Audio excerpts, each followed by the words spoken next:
Vixe, e agora, hein? Bolsonaro finalmente escolheu quem que vai continuar carregando a tocha do patriotismo que ele acendeu com tanto suor e com sangue, com tanto sacrifício. Bolsonaro, que está hoje refém, preso por um crime que não foi cometido, que não existe, num julgamento teatral, uma abominação, ele decidiu continuar na briga. É isso que aconteceu. Tudo que o sistema queria é que o Bolsonaro agisse como refém, se acovardasse e entregasse de bandeja tudo que ele construiu ao longo dos últimos 6 anos. Todo esse patriotismo, essa vontade de renovar o Brasil. Bom, ele não fez isso. E, pelo contrário, ele dobrou a aposta. O sistema queria que Bolsonaro não colocasse o nome dele na cédula, nem dele, nem de ninguém da sua família. O Centrão tinha concordado com isso.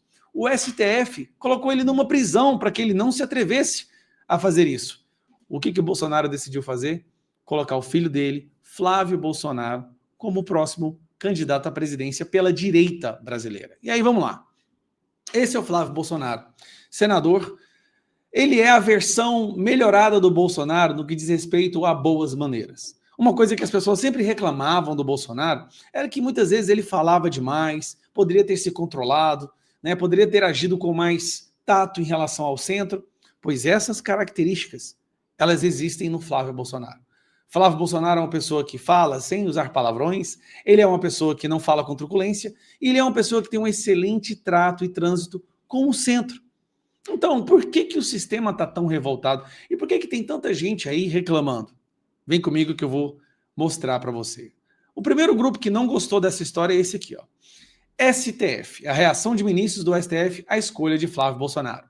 Escolha do senador Flávio Bolsonaro como candidato do pai ao Palácio do Planalto em 2006 surpreendeu alguns ministros. Por quê?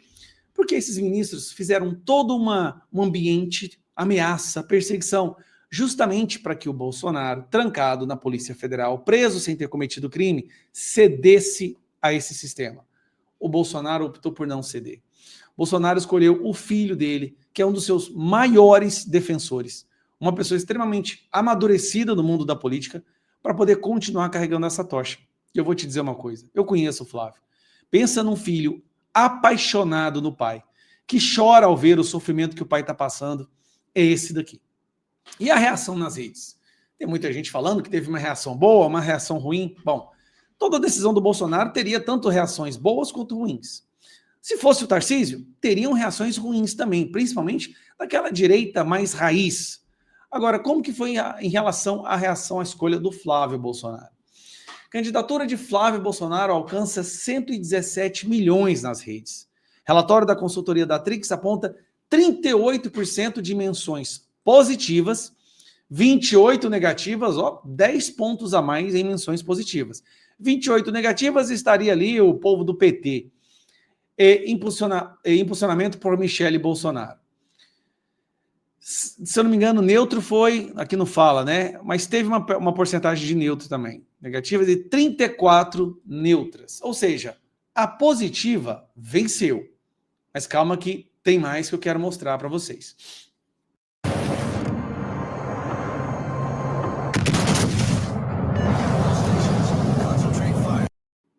Flávio Bolsonaro, a partir desse momento, ele tem o bastão do pai. É como se o pai tivesse oficialmente passado a ele o bastão. Lembrando, o pai está incomunicável, o pai está censurado, preso ilegalmente, é um refém. Com esse bastão, Flávio Bolsonaro, a partir de agora, tem muito mais poder de negociação para pautas que são muito caras a nós. Todo mundo sabe.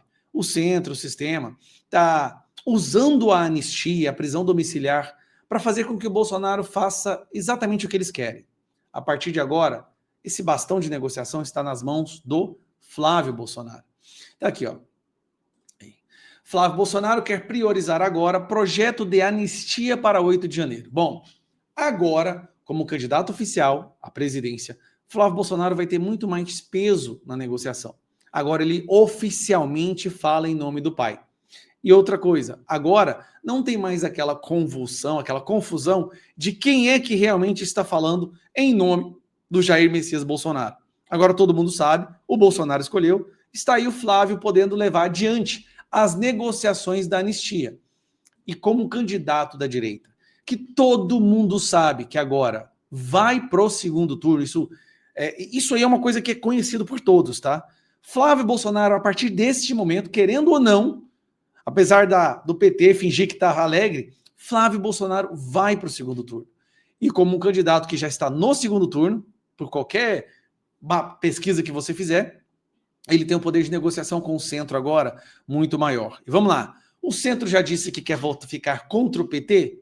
Se o centro vai ficar contra o PT, quer abandonar o PT, ver que o PT está destruindo o Brasil, nada mais coerente do que agora o centro sentar, escutar e conversar com Flávio Bolsonaro e atender às demandas do Flávio para que todos possam caminhar junto contra o PT no segundo turno. Muitas peças foram movimentadas no tabuleiro da política brasileira apenas em uma decisão do Bolsonaro. Isso tem que ser dito. Então agora tem aí o nosso candidato à presidência.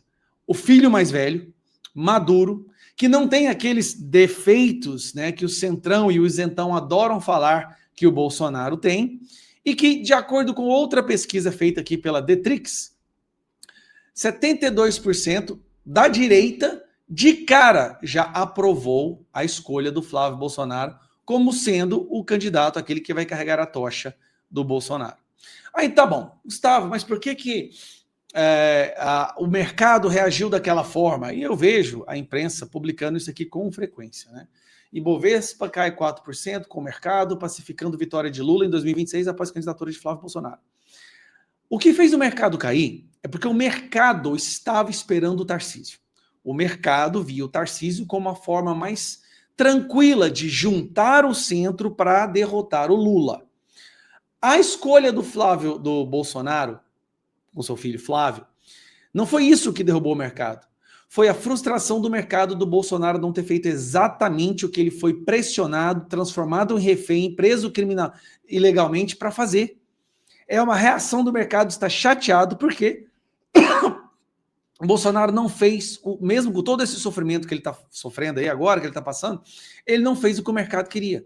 O mercado reagiu mal. Porque na interpretação do mercado, não sendo o Tarcísio, há uma chance maior do Lula vencer. Essa queda, a queda do dólar, a queda do mercado, porque agora, escuta isso, agora o mercado vê uma possibilidade da reeleição do Lula. O ruim, gente, para o mercado é o Lula ser reeleito. E por que eu estou falando isso? O mercado vai se ver obrigado a juntar-se também com o centro e com Flávio Bolsonaro. Flávio Bolsonaro, o Bolsonaro, ele não cedeu à pressão. Ele está guerreiro ainda. Ele ainda está preparado para a guerra. Mesmo com tudo que fizeram com ele, que estão fazendo com ele, ele está preparado para a guerra. Agora, ele acendeu a direita no Brasil. Ele levantou mais uma vez a direita, o patriotismo no nosso país. Agora, meu amigo, você está achando que vai ser uma eleição de só assistir na televisão para ver quem ganha? Agora é arregaçar as mangas. É ir para cima. Nós temos agora oficialmente um candidato à presidência, que é o filho do nosso presidente. E se tem alguém mais leal que o Flávio, eu não conheço.